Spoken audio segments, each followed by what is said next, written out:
नमस्कार, मैं Nishant Kumar. Very good morning. आज हम लोग वीडियो सुबह में रिकॉर्ड कर रहे हैं हम, इसलिए गुड इवनिंग ना कह करके मैंने गुड मॉर्निंग किया है। चलिए आज हम लोग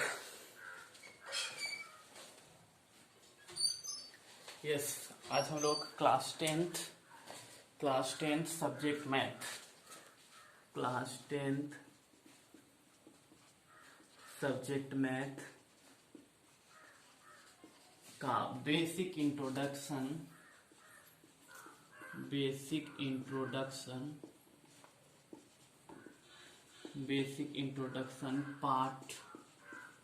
पार्ट थ्री करने वाले हैं। पार्ट टू कल हम बता दिए थे और इस वीडियो में हम लोग पार्ट टू करने वाले हैं। बेसिक इंट्रोडक्शन पार्ट टू करने वाले हैं। Class tenth subject math basic introduction part two करने वाले हैं। बिल्कुल पार्ट टू करने वाले हैं, क्योंकि हम लोग पार्ट वन और पार्ट टू इसके पिछले वीडियो में कर चुके थे। लेकिन हम पार्ट थ्री वीडियो करने से पहले हम आप लोग से कुछ पूछना चाहेंगे कि आप लोग पार्ट वन का जो मैंने बताया था वो समझ में आया या नहीं, वो आप मुझे बताइए। और आप उस चीज़ को कॉपी में नोट किए हैं या सिर्फ देख के छोड़े हैं, वह भी साथ में बताएंगे। और पार्ट टू के बारे में भी कि पार्ट टू आपको समझ में आया या नहीं, और आप उसको कॉपी में नोट किए हैं या नहीं। बहुत ही बेसिक से बताए थे, मतलब कि मेरा सीधा सा कहने का मतलब था, मैंने पहले भी बता दिया था कि यहाँ से जो है वह कोई भी बच्चा आकर के पढ़ाई शुरू कर सकता है, क्योंकि यहाँ से कंसेप्ट जो है वह पिछले वाले जो चैप्टर आप पढ़े हैं उसके कंसेप्ट से बिल्कुल अलग है। उनको यहाँ से एक नए सिरे से पढ़ना होगा, एक नए समझदारी से पढ़ना होगा। इसलिए हम बोले थे कि यहाँ पर कोई भी स्टूडेंट आकर के अपना पढ़ाई शुरू कर सकते हैं। तो आप लोग यदि कर लिए तो आप कमेंट बॉक्स में बताइएगा। और थोड़ा सा हम बैक फ्लैश करना चाहेंगे, फ्लैश बैक करना चाहेंगे कि मैंने चैप्टर 4 जिस समय पढ़ा रहा था उस समय बड़ा डी पढ़ाया था, बड़ा डी विवेचक। तो इसका पूरा नाम क्या है ये बताएंगे। उसके बाद विवेचक के पूरा नाम क्या है उसके बाद बताएंगे कि यदि डी बराबर 0 होता है तो क्या होगा, यदि डी बड़ा होता है 0 से तो क्या होगा, और यदि डी छोटा होता है 0 से तो क्या होगा। ये चीज़ आप मुझे बताएंगे, एकदम ऑनेस्टली बताएंगे, किताब से नहीं देखेंगे। कि हम थोड़ा थोड़ा क्या होता है कि पिछले चैप्टर का पूछ लिया करते हैं ताकि आपका रिवीजन होते रहे। जो मेनली चीज़ जो ऑब्जेक्टिव से पूछा जाता है वो चीज़ हम बस आपसे पूछना चाहते हैं और आप मुझे बिल्कुल इसको आप बताएंगे, हम देखना चाहते हैं। आप मुझे कमेंट बॉक्स में वीडियो को पॉज करके ये सब चीज़ करके बोल दीजिए, फिर हम अपना पढ़ाई आगे शुरू करने वाले हैं। चलिए, उसके बाद कि जो स्टूडेंट हमारे चैनल को सब्सक्राइब नहीं किए वो हमारे चैनल को सब्सक्राइब कर लीजिए। ऐसे में क्या होगा कि यदि किसी प्रकार का कोई भी वीडियो जारी किया जाएगा तो आप तक नोटिफिकेशन जाएगा और आप उसका पूर्ण लाभ उठा पाएंगे। अदरवाइज आप उस चीज़ से वंचित होंगे। और दूसरी बात कि जो स्टूडेंट हमारे वीडियो को देखते हैं वो लाइक्स और शेयर करना ना भूलें, वो हमारे वीडियो को लाइक्स और शेयर करते रहिएगा। और कुछ नहीं, पार्ट थ्री चालू करने वाले। दूसरी नंबर बात और है एक कि आप मेरी इस वीडियो को उन स्टूडेंटों को भी शेयर कर सकते हैं जो इंग्लिश मीडियम में है, क्योंकि हमारा पढ़ाने का जो यहाँ पर मीडियम है वो दोनों है, इंग्लिश और हिंदी दोनों। इंग्लिश वाले के लिए हम बोल दिया करते हैं और हिंदी वालों के लिए हम लिख भी दिया करते हैं, बोल भी दिया करते हैं। और समझाने के लिए तो दोनों के लिए एक ही तरीका है, दोनों को समझाते हैं। और एक बात और कि जो इंट्रोडक्शन वाला पार्ट जो चल रहा है, त्रिभुज का इंट्रोडक्शन वाला भाग, पार्ट 1, पार्ट 2, पार्ट 3 जो भी चलने वाला है, ये तीनों वीडियो जो है वह क्लास 8, 9, 10 सभी बच्चों के लिए हेल्पफुल होगा। क्योंकि क्लास 8 में भी आपको इतना चीज़ पढ़ना है जितना चीज़ हम आपको बताए हैं, 9th में भी पढ़ना है और 10th में भी पढ़ना है। 10th में तो खैर ये सब चीज़ नहीं पढ़ना है, हम आपको बेसिक से शुरू किए हैं इसलिए बता रहे हैं। लेकिन 10th में ये सब चीज़ पढ़ना नहीं, ये सब चीज़ की जानकारी आपको होना चाहिए पहले से। इसलिए जो स्टूडेंट 8, 9 में हैं उनको भी आप शेयर करके उनको सजेस्ट कर सकते हैं कि आप इस वीडियो को देखिए, समझिए, क्योंकि आपके लिए भी बहुत ही हेल्पफुल होने वाला है ये चीज़। चलिए, त्रिभुज में हम कल बता रहे थे त्रिभुज क्या होता है ये बताए थे, त्रिभुज का गुण क्या होता है ये बताए थे। और उसके बाद त्रिभुज के प्रकार बताए थे कि त्रिभुज का प्रकार जो है से 2 आधारों पर वर्गीकरण किया गया है। पहला आधार उसका भुजा था और दूसरा आधार जो उसका था कोण था। भुजा के आधार पर वह 3 प्रकार का था, एक था समबाहु त्रिभुज, दूसरा था समद्विबाहु त्रिभुज और तीसरा था विषमबाहु त्रिभुज। और कोण के आधार पर भी त्रिभुज 3 प्रकार का था। पहला था कोण के आधार पर समकोण त्रिभुज, न्यून कोण त्रिभुज, दूसरा था समकोण त्रिभुज और तीसरा जो था वो अधिक कोण त्रिभुज था। इसका इंग्लिश जो था, इंग्लिश वर्जन जो था वो पार्ट 1 और पार्ट 2 में रखा हुआ है। तो इसलिए यदि कोई भी स्टूडेंट इंग्लिश में इस चीज़ को जानना चाहेंगे तो उनको पार्ट 1 और पार्ट 2 बिल्कुल देखना पड़ेगा, या फिर कोई भी स्टूडेंट यदि डायरेक्ट आकर के पार्ट 3 देखते हैं तो उनको समझ में नहीं आएगा, तो उनको हम सजेस्ट करेंगे कि आप पार्ट 1 से आइए, पार्ट 1 बाय पार्ट 1 देखिए, पार्ट 2 देखिए और फिर पार्ट 3 पे आइए, तो आपको बेटर समझ में आएगा। तो हम जो स्टूडेंट पार्ट 1 पार्ट 2 करना चाहते हैं या नहीं किए हैं तो उनके लिए हम क्या करेंगे, पार्ट 1 और पार्ट 2 का जो लिंक होगा इस वीडियो के डिस्क्रिप्शन बॉक्स में डाल देंगे। आप वहां से जाके डायरेक्ट उस वीडियो पे जाके और उसको वहां से आप कवर कर सकते हैं। फिलहाल हम लोग बेसिक चीज पे बात करने वाले हैं। मैंने बताया था कि हम कल जो है सो वो रेखा के बारे में बता देंगे कि किस किस प्रकार का रेखा पॉसिबल है, हो सकता है। क्या आप लोग को उसके बारे में बेसिक जानकारी है या नहीं, क्या आप उसका नाम जानते हैं या नहीं, हम इस चीज के बारे में बात करने वाले हैं। तो देख लीजिए, ये आप देखते होंगे कभी कभी रेखा ये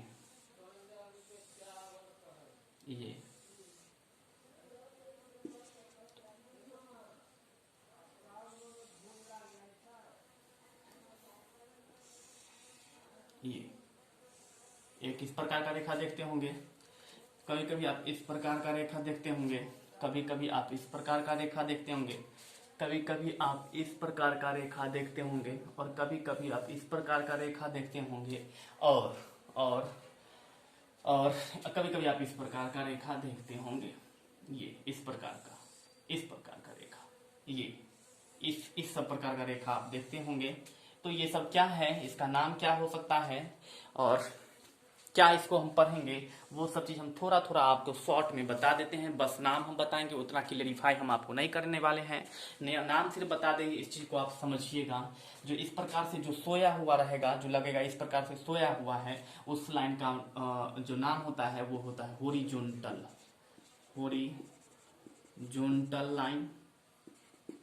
लाइन। जो इस प्रकार से सीधा खड़ा होता है पृथ्वी के ऊपर, वो होता है आपका वर्टिकल लाइन। और जो इस प्रकार से तिरछा होता है, वो तिरछा का नाम देखिए, 2-3 नाम है। एक नाम है इसका स्लीपिंग लाइन, दूसरा है इसका सैलेंटिंग लाइन, और तीसरा इसका नाम है डायगोनली।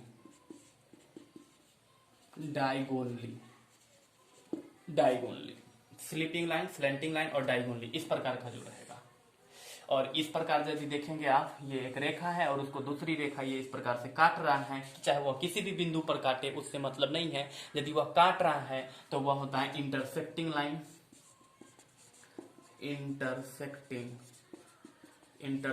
लाइन, जिसको कहा जाता है प्रतिच्छेदी रेखा कहा जाता है। उसके बाद है कि ये इस प्रकार से दो रेखा जिसके बीच की दूरी हमेशा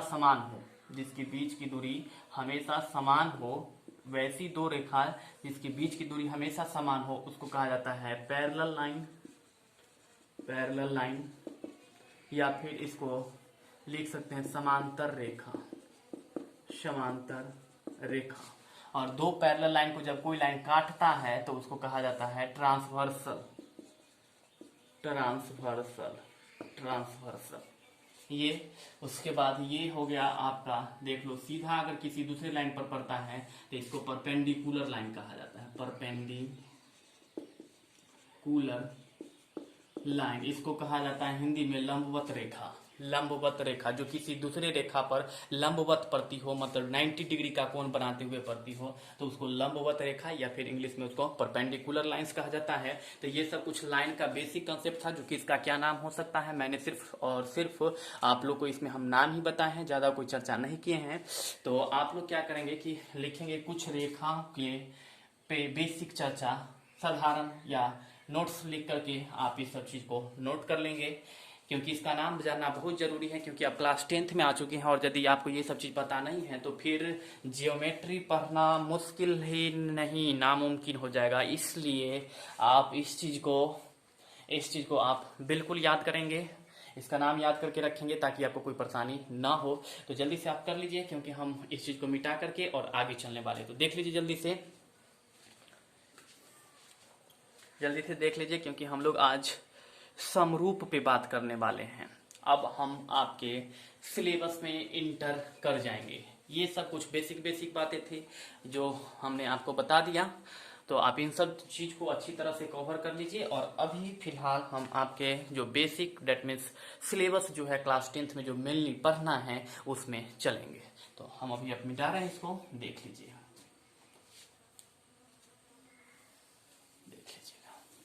चलिए। यस, सिलेबस पढ़ने वाले हैं।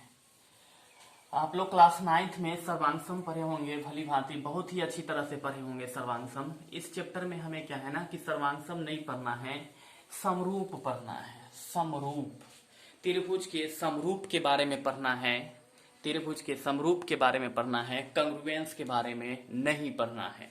तो इसलिए सबसे पहले हम बात करते हैं समरूप क्या होता है। समरूप,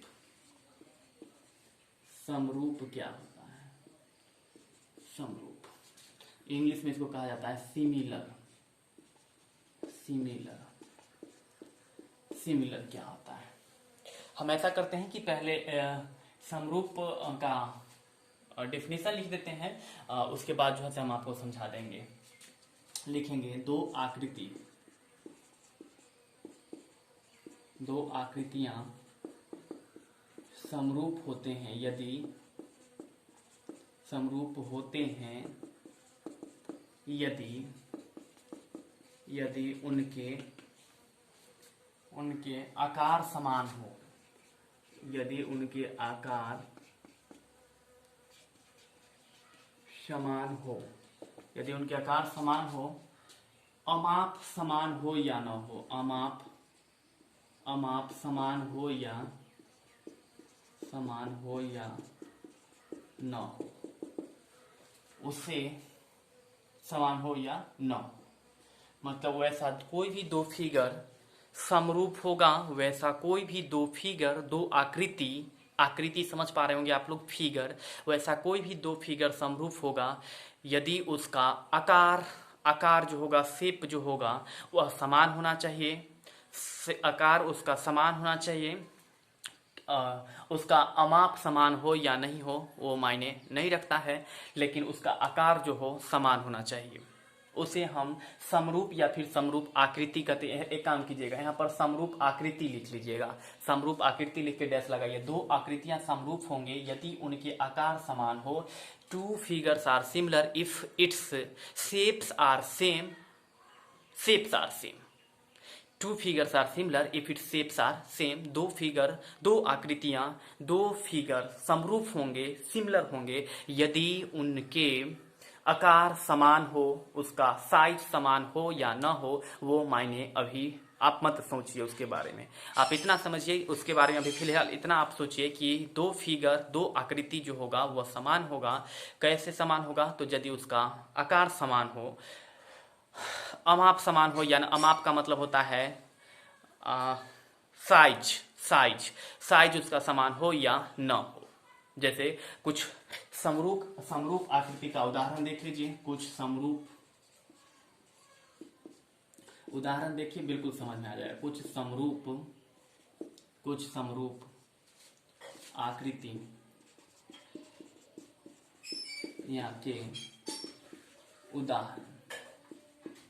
उदाहरण जैसे देख लीजिए कि यहाँ पर एक हम वृत्त बना लिए जिसका त्रिज्या मान लेते हैं जी यहाँ पर 4 सेंटीमीटर है। एक दूसरा ले लिए, एक दूसरा वृत्त बना लिए जिसका त्रिज्या मान लेते हैं 3 सेंटीमीटर। एक दूसरा बना लिए जिसका मान लेते हैं ये 2 सेंटीमीटर, और एक लास्ट बना लिए जिसका 1 सेंटीमीटर। मैंने यहाँ पर 4 वृत्त बनाया। पहले वृत्त का त्रिज्या 4 सेंटीमीटर, दूसरे वृत्त का त्रिज्या 3 सेंटीमीटर, तीसरे का 2 सेंटीमीटर और चौथे का 1 सेंटीमीटर।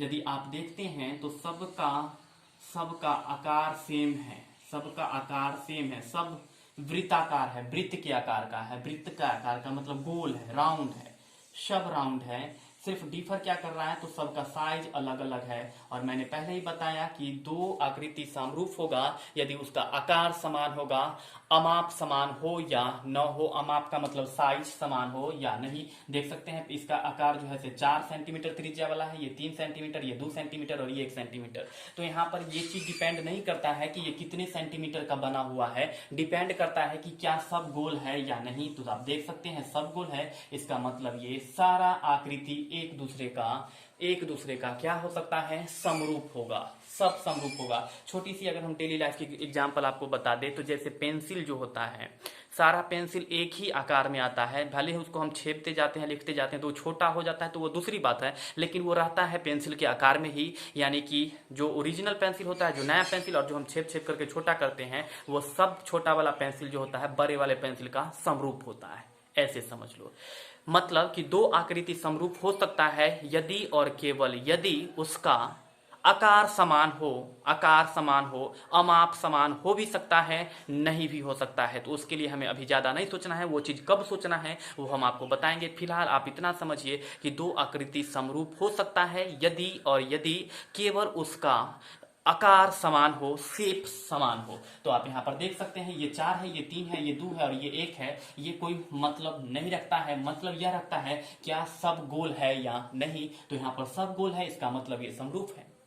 दूसरा देख लीजिए कि अगर एक हम यहाँ पर वर्ग बना रहे हैं, ये वर्ग, ये 5 सेंटीमीटर, तो ये भी 5 सेंटीमीटर, ये भी 5 सेंटीमीटर और ये भी 5 सेंटीमीटर।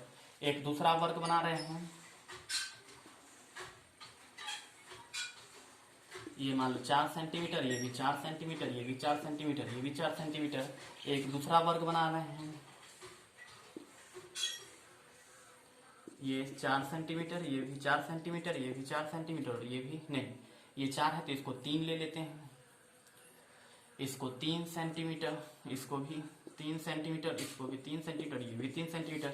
और एक दूसरा वर्ग बना लेते हैं, ये 2 सेंटीमीटर, ये भी 2 सेंटीमीटर, ये भी 2 सेंटीमीटर और ये भी 2 सेंटीमीटर। यहाँ भी आप देख पा रहे हैं कि ये एक वर्ग है जिसका भुजा 5-5 सेंटीमीटर का है, ये भी एक वर्ग है जिसका भुजा 4-4 सेंटीमीटर का है, और ये भी एक वर्ग है जिसका भुजा 3-3 सेंटीमीटर का है, और ये भी एक भुजा वर्ग है जिसका भुजा 2-2 सेंटीमीटर का है। और मैंने पहले ही बताया है कि वो सारे आकृति जो होगा वह समरूप होगा, केवल और केवल उसका आकार समान होना चाहिए। आप देख सकते हैं कि यहाँ पर आकार सबका समान है, सबका आकार, इसका ये भी वर्गाकार है, ये भी वर्गाकार है, ये भी वर्गाकार है, ये भी वर्गाकार है। तो वैसे सारे आकृति जो एक ही रूप के होते हैं उसको हम लोग समरूप कहते हैं। तो ये सब समरूप है। और मैंने पहले बताया कि भुजा मायने कितना उसका लंबाई है वो अभी आपको नहीं सोचना है, सिर्फ एक रूप का यदि हो गया तो वह सारा क्या हो सकता है, समरूप हो सकता है। जैसे कि आप देख लीजिए, एक और हम उदाहरण देते हैं, समझिए समरूप क्या होता है, इसको समझ लीजिए, क्योंकि हम समरूप चैप्टर पढ़ रहे हैं, समरूप त्रिभुज के बारे में पढ़ रहे हैं। यदि समरूप अगर नहीं समझे तो फिर बेकार है, इसलिए आप पहले समरूप समझने की कोशिश कीजिए, समरूप सिमिलर क्या होता है उसको समझने की कोशिश कीजिए। देखिए एक दूसरा हम दे देते हैं आपको, जैसे एक ये त्रिभुज है, एक ये त्रिभुज है, एक ये त्रिभुज, एक ये त्रिभुज, एक ये त्रिभुज। यदि इस फिगर में आप देखते हैं तो अगर मान लेते हैं कि ये अगर 4 सेंटीमीटर है, ये भी मान लेते हैं अगर 4 ये मान लेते हैं 5 सेंटीमीटर, ये मान लेते हैं 3 सेंटीमीटर। भुजा से हमको अभी कोई मतलब नहीं है अभी, या फिर यूं देख लीजिए, सब क्या है, त्रिभुज के आकार का है, सब त्रिभुज के आकार, सब में 3-3 भुजा है और सब त्रिभुज के आकार है। ये त्रिभुज इससे छोटा है और ये त्रिभुज इससे छोटा है। जैसे कि देख लीजिए कि अगर एक पेंसिल ये है तो जब हम उसको लिखते हैं तो वो छोटा हो जाता है, तो वो एक इतना बड़ा हो जाता है, फिर वो ऐसे करके हो जाता है, फिर ये ऐसे करके, फिर वो ऐसे, फिर ऐसे, फिर ऐसे और फिर ऐसे होता है। तो क्या होता है ना कि सब तो पेंसिल के ही आकार का है, भले ही उसका आकार छोटा हो जाता है। उसी प्रकार से सब तो त्रिभुज के ही आकार है, भले सब त्रिभुज ही है, भले उसका आकार छोटा या बड़ा है, उससे मतलब नहीं रहता है। सिर्फ क्या होना चाहिए, ये आकृति का जो साइज जो है, शेप जो है, आकार जो है वो समान होना चाहिए। साइज समान हो या ना हो वो मायने नहीं रखता है, अभी फिलहाल नहीं रखता है, बाद में क्या होगा नहीं होगा वो हम आपको बताएंगे। तो ये सब एक दूसरे के समरूप है। तो क्या आपको समरूप समझ में आया? मैंने 2-3 एग्जाम्पल दिया कि सिर्फ आकार समान होना चाहिए, अमाप समान हो या न हो, अमाप को साइज कहा जाता है, तो शेप समान होना चाहिए, साइज समान हो या न हो, अभी वो आपके लिए मायने नहीं रखेगा। फिर जैसे कि यहाँ पर भी आप देख सकते हैं कि ये भी क्या है, सब क्या है, एक ही समान है, सब वर्ग ही है, तो ये सब समरूप हो सकता है भले ही इसका साइज डिफरेंट हो। और यहाँ पर भी ये सब त्रिभुज है, इसलिए सब एक दूसरे के समरूप होगा भले ही इसका साइज डिफरेंट हो, अमाप भिन्न भिन्न हो, लेकिन आकार सबका समान है, इसलिए यह भी समरूप होगा एक दूसरे का, ये भी एक दूसरे का समरूप होगा और ये भी एक दूसरे का समरूप होगा। तो ये कुछ था समरूप के बारे में। समरूप का छोटा सा डेफिनेशन हम आपको एक और बता देते हैं कि समरूप क्या होता है उसके नाम से। तो एक काम कीजिए, पहले इसको आप लोग नोट्स कर लीजिए, और भी आप बहुत सारा एग्जाम्पल आप अपने मन से इसको क्रिएट करके बना सकते हैं। आप अपने जहाँ पर नोट्स करेंगे तो आप बिल्कुल कर लीजिएगा, हम इतना ही पे रहने देते हैं क्योंकि हमको और आगे बढ़ना है। तो जल्दी से आप इसको नोट्स कर लीजिए आप अपने कॉपी में, हम आपको आगे बताने वाले हैं। तो देख लीजिए, हम इरेज करेंगे, स्क्रीनशॉट ले लीजिए आप, या फिर वीडियो को पॉज करके लिख लीजिए। चलिए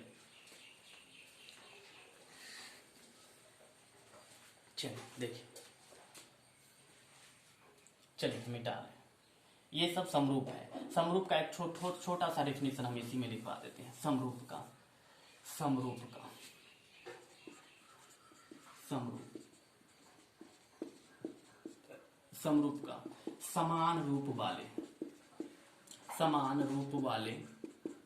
समान रूप वाले आकृति समरूप आकृति कहलाते हैं।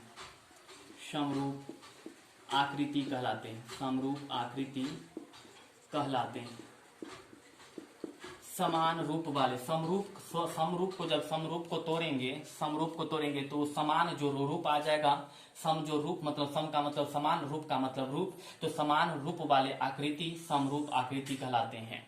ये रहा आपका एक छोटा सा डिफिनीशन। इसको भी लिख सकते हैं, इसको भी लिख सकते हैं, जो आपको बेटर समझ में आए और जो आपके लिए अच्छा हो वह काम आप कीजिए। चलिए आप हम इसको मिटाते हैं, आप इसका स्क्रीनशॉट ले लीजिए जल्दी से। ये सब तो कुछ समरूप आकृति का उदाहरण था। अब हम कुछ असमरूप आकृति का उदाहरण देते हैं जिससे कि आपको और क्लियर हो जाएगा। चलिए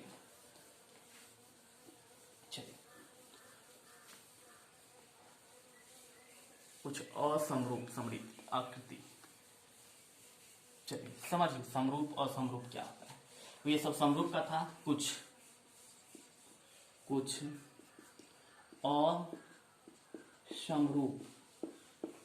असमरूप आकृति का उदाहरण। कुछ असमरूप आकृति का उदाहरण क्या है तो देख लीजिए। जैसे असमरूप जो समरूप न हो, समरूप का मतलब कि जो समान रूप वाला हो उसे समरूप कहते हैं, और असमरूप जो समान रूप वाला नहीं होता है उसको हम लोग असमरूप कहते हैं। तो उदाहरण के माध्यम से आप इसको समझिए। देख लीजिए कि अगर हम यहाँ पर एक वृत्त बना देते हैं और एक वर्ग बना देते हैं, आप बताइए कि क्या ये समरूप है? आप अगर यदि समझते हैं तो आप बताइए क्या ये दोनों एक दूसरे का समरूप है? यदि है तो यस लिख करके भेजिए कि यस सर सिमिलर है। यदि नहीं है तो आप लोग लिख के भेजिएगा नो सर नो सिमिलर नहीं है। आप लोग बताइए। ऐसे हम आपको फिलहाल बता देते हैं। ऐसे आप हमको पहले वीडियो पॉज करके और आप मुझे बताएंगे कि क्या ये दोनों समरूप है या नहीं है। समरूप को इंग्लिश में सिमिलर कहा जाता है। तो आप कमेंट में इस प्रकार से लिखेंगे कि ये सर ये सिमिलर है, हम आपको बता देते हैं। ठीक है, तो देख लीजिए ये समरूप नहीं है क्योंकि ये नहीं है क्योंकि एक ये गोलाकार है और दूसरा जो है वो वर्गाकार है, इसलिए ये कभी भी समरूप नहीं हो सकता है। जैसे देख लीजिए एक और हम उदाहरण दे देते हैं। एक ये वृत्त है और एक हम ये त्रिभुज बना लिए। क्या ये दोनों समरूप है? बिल्कुल नहीं है, क्योंकि एक गोलाकार है और दूसरा त्रिभुज के आकार का है, इसलिए ये दोनों कभी भी समरूप नहीं हो सकता है। तो हम यहाँ पर भी लिख देंगे ये भी समरूप नहीं है। आपको समझ में आ रहा है सिमिलर या नहीं, वो आप मुझे बिल्कुल कमेंट बॉक्स के माध्यम से बताएंगे, हम आपको अभी और क्लियर करने वाले हैं। ये सब कुछ असमरूप मतलब ये सब सिमिलर नहीं है उसका उदाहरण है। जैसे कि आप देख लीजिए एक और हम बता देते हैं। जैसे कि ये वृत्त है और एक ठो हम बना देते हैं आयत, ये आयत, क्या ये समरूप हो सकता है? यदि हो सकता है तो आप लिखेंगे यस सर, नहीं हो सकता है तो लिखेंगे नहीं सर। लेकिन हम आपको बता देते हैं ये समरूप नहीं होगा। क्यों नहीं होगा? क्योंकि एक जो है से वृत्त के आकार का है और दूसरा जो है सो आयत का आकार का है, और दो आकृति समरूप तभी हो सकता है जब दोनों का आकार समान हो, अमाप समान हो या न हो, लेकिन आकार बिल्कुल समान होना चाहिए, तभी जाकर के वो समरूप होगा, अदरवाइज वो समरूप नहीं होगा। तो ये रहा आपका दूसरा एक उदाहरण। और हम बता देते हैं जैसे कि एक हम ले लेते हैं वर्ग, एक ले लेते हैं वर्ग, और दूसरा हम ले लेते हैं त्रिभुज। आप बताइए क्या ये समरूप होगा? ये दोनों आपस में समरूप होगा? बिल्कुल कभी भी समरूप नहीं हो सकता है, ये संभव नहीं है, क्योंकि एक वर्ग है और एक त्रिभुज है, इसलिए ये दोनों कभी भी समरूप नहीं हो सकता है। एक और उदाहरण जल्दी से देख लीजिए। एक हम बना लेते हैं आयत, एक हम बना लेते हैं आयत, और दूसरा हम बना लेते हैं वर्ग, या फिर दूसरा हम बना लेते हैं त्रिभुज। बताइए ये समरूप हो सकता है या नहीं? तो ये कभी भी समरूप नहीं हो सकता है, क्योंकि ये क्या है, ये आयत है, ये आयत के आकार का है और ये त्रिभुज के आकार का है। मतलब समरूप वही हो सकता है जो समान रूप वाला हो, समान रूप वाला हो वही समरूप हो सकता है। जो विभिन्न रूप वाला हो वो कभी भी समरूप नहीं हो सकता है। समरूप का मतलब ही होता है समान रूप वाला, लेकिन क्या ये समान रूप वाला है? नहीं है, बिल्कुल। ये एक आयत है और दूसरा एक त्रिभुज है, जो कि कभी भी समान रूप वाला नहीं हो सकता है। अर्थात ये असिमिलर, नॉन सिमिलर है, समरूप नहीं है, असमरूप है। तो हम लिख देंगे ये सब असमरूप है, क्योंकि मैंने पहले लिख दिया था असमरूप आकृति का उदाहरण। और भी आप यदि इसको और समझना चाहते हैं तो आप अपने मन से एक दो एग्जाम्पल और इसमें बना सकते हैं, जोड़ सकते हैं। जैसे हम आपको बता दें कि ये मार्कर और एक हम ले लेते हैं गिलास, पानी पीने वाला गिलास। तो ये मार्कर और वो गिलास दोनों एक जैसा है, दोनों एक रूप का है? नहीं है, तो ये दोनों समरूप नहीं हो सकता है। यदि दोनों एक रूप का होता तो जरूर समरूप होता। तो यही था समरूप और असमरूप का कुछ उदाहरण और उसका डेफिनेशन। आप बिल्कुल समरूप समझ जाइए, क्योंकि जब तक आप समरूप नहीं समझेंगे आपको चैप्टर समझ में नहीं है, क्योंकि चैप्टर ही समरूप है, ये चैप्टर पूरा समरूप है, इसलिए आप समरूप को बिल्कुल समझते चलिए। तो यहाँ से आप देख सकते हैं कि ये कुछ उदाहरण था। आप यदि इसको नोट करना चाहेंगे तो आप एक काम कीजिए, इसका वीडियो को पॉज कर लीजिए या फिर स्क्रीनशॉट ले करके इसको नोट कर लीजिए। हम अभी और भी आगे बात करने वाले हैं। चलिए जल्दी से इसको देख लीजिए, हम थोड़ा सा बात बता देते हैं। और चलिए इसका और सारा उदाहरण आप मुझे बता तो नहीं सकते हैं, हम चेक करेंगे कि आज कमेंट बॉक्स में फोटो सेंड किया जा सकता है कि नहीं। अगर वैसा हो तो आप मुझे बना करके कमेंट बॉक्स का इसका फिगर और सारा बना करके उसको फोटो क्लिक करके और आप मुझे कमेंट बॉक्स में सेंड कीजिएगा। चलिए, या फिर मेरा इंडिविजुअल नंबर है, आप उस पर मुझे व्हाट्सअप कर सकते हैं कि आप इसको किए हैं या नहीं। फिलहाल हम इसको मिटा रहे हैं क्योंकि हमें और भी आगे बहुत सारी चर्चा करना है। तो आपको सिमिलर मतलब समरूप समझ में आया या नहीं? यस और नो में बिल्कुल बताइएगा, यस और नो में समरूप समझ में आया या नहीं? समरूप सिमिलर समझ में आया या नहीं? आप बिल्कुल मुझे बताएंगे। चलिए हम आगे बताते हैं। बहुभुज आप लोग जानते हैं? बहुभुज नहीं जानते हम तो थोड़ा सा समझा देते हैं। बहुभुज भी थोड़ा सा हम समझा देते हैं। बहुभुज होता है कि वैसा कोई भी आकृति जो 3 या 3 से अधिक भुजा से बना हो उसे हम बहुभुज कहते हैं। वैसा कोई भी आकृति जो या तो 3 से अधिक तो कितना से भी बन सकता है, लेकिन कम से कम उसमें 3 भुजा होना चाहिए, तो वह बहुभुज कहलाता है। तो जैसे पॉलीगॉन इंग्लिश में उसको कहते हैं पॉलीगॉन। जैसे कि क्या हुआ, त्रिभुज 3 भुजा से बने आकृति को त्रिभुज कहते हैं, 4 भुजा से बने आकृति को चतुर्भुज कहते हैं। इसी प्रकार से पंचभुज, षटभुज, सप्तभुज, अष्टभुज होता है, जैसे कि triangle, quadrilateral, pentagon, hexagon, heptagon, octagon. तो ये सब एक प्रकार का पॉलीगॉन है। तो इस प्रकार का हम सिर्फ ऐसी बात नहीं है कि इसी के बारे में पढ़ रहे हैं समरूप, हम थोड़ा सा आपको और एक्स्ट्रा बता रहे हैं। तो आप उस प्रकार से समझिए कि दो बहुभुज समरूप कब हो सकता है। दो बहुभुज, बहुभुज पहले समझ में आया या नहीं? वैसा कोई भी आकृति जो कम से कम 3 और अधिक से अधिक कितना हो भुजा से बना हो उसको हम बहुभुज कहते हैं। तो आप मुझे कमेंट में बिल्कुल बताइएगा कि आपको बहुभुज यानी कि जिसको इंग्लिश में कहता है पॉलीगॉन आपको समझ में आया या नहीं, तब हम आगे चर्चा करेंगे। यस नो बिल्कुल बताएंगे, हाँ जी बिल्कुल बताएंगे, यस या नो। तो दो पॉलीगॉन कब जो है सो समरूप हो सकता है? दो बहुभुज समरूप होंगे यदि दो बहुभुज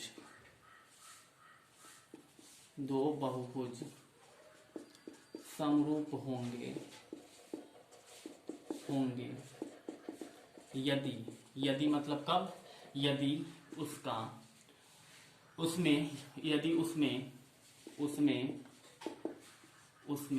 उसमें भुजाओं की संख्या समान हो,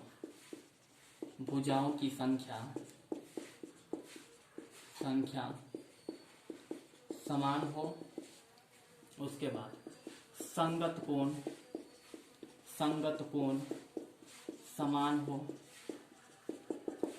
कोण समान हो, और तीसरी नंबर बात कि संगत भुजा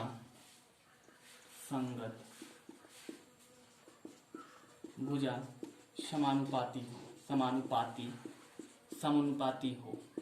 इस चीज को इंग्लिश में यदि लिखना चाहेंगे तो आप इसमें लिखेंगे उसमें भुजाओं की संख्या समान हो यानी कि number of sides are equal, उसके बाद संगत कोण समान हो यानी कि कोरस्पॉन्डिंग एंगल्स आर इक्वल, और संगत भुजा समानुपाती हो यानी कि corresponding sides are proportional. English में इसको लिखेंगे। तो ये सब दो बहुभुज का मतलब वैसे कोई भी आकृति जो कम से कम 3 या 3 से अधिक भुजा से बना हो उसे बहुभुज कह सकते हैं। तो दो बहुभुज तभी समान हो सकता है जब उसमें भुजा की संख्या समान हो, संगत कोण समान हो और संगत भुजा भी समानुपाती हो। और इसके बारे में जो और मैक्सिमम डिटेल्स है उसको हम आपको नेक्स्ट वीडियो में देंगे। इस वीडियो में हम इतना ही रहने देते हैं।